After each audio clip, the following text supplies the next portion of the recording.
What does a client suddenly terminating the work and existential thinker Martin Buber have in common? If you know it, skip this video.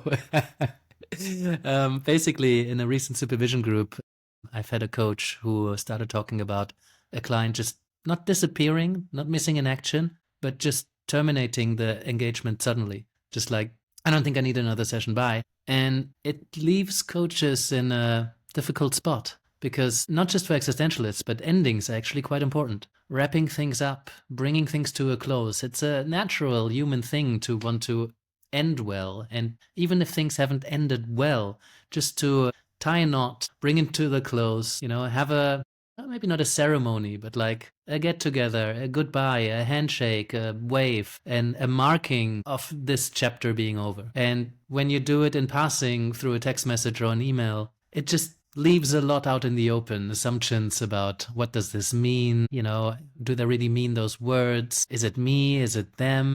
Are they running away from the work that really matters? We've just maybe opened, in this scenario, just opened a door into something that was actually quite important, and maybe they just want to run away from that. But we've been reflecting on the actual act of termination and what does that mean about the relationship, right? Because the way I see coaching is a partnership. It's you and I, we're at eye level, we're operating, we're doing the work together, right? We're traveling together. It's not that you book a coach and then you pay me and then I deliver a service. That's a service sort of relationship. And Martin Buber wrote a book called I-Thou. And what he talks about are two different kinds of relationships, I-Thou and I-It. And when you relate to someone or to something as I-It, then I am someone and this is an object in front of me. I have an I-It relationship with a hammer. I use the hammer, and when I no longer need it, I just put it somewhere. When it comes to people, many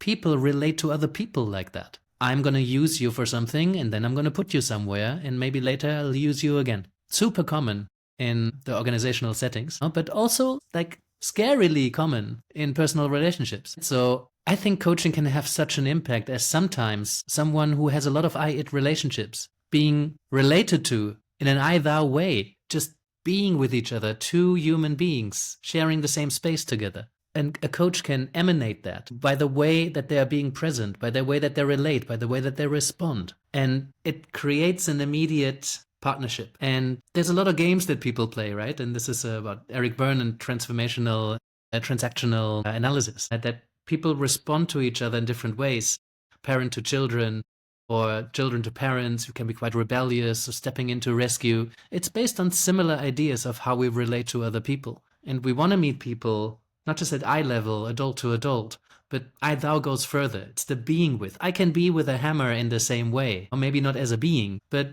as in like, we are all together. It is all one, right? And that's a profound difference in how we show up for people. So when somebody is booking a coach with an I-It kind of relationship and you don't work relationally, you let yourself be used as a coach, which is tempting. Just give the client what he, she, they want, right? Then you stay at that level of I-It, and then certain doors will remain closed. And you might find yourself in a situation where you just get terminated. Put the hammer where maybe later you find it, and be in touch when you need them. That can work, depending on how you define work and results. It can give results. But there's a big door is closed to the profound work, the psychological work, the inner work. Reflecting back how you feel related to by another person while you're still coaching, while they haven't ran away yet or terminated. Working on the relationship, mirroring back how you relate to each other, can open these doors. And it can really help a client to understand themselves in relation to other people, because I'm sure you're not the only I-It relationship that they're having. So I'm not saying every relationship needs to be I-Thou. That would be very difficult. Sometimes you just need to sort something out. But it's context specific. And in coaching, I would want to relate to somebody like that. So if you think, oh, this is my client, and that feels kind of like an it, it's like they're using my service. If you catch yourself using that sort of language, ask yourself some questions about how you relate to the world, to other people, to your clients, how they relate back. And if you wanted to explore that further, supervision is the ideal space. I mean, if the supervisor is so inclined and has that kind of lens on the work.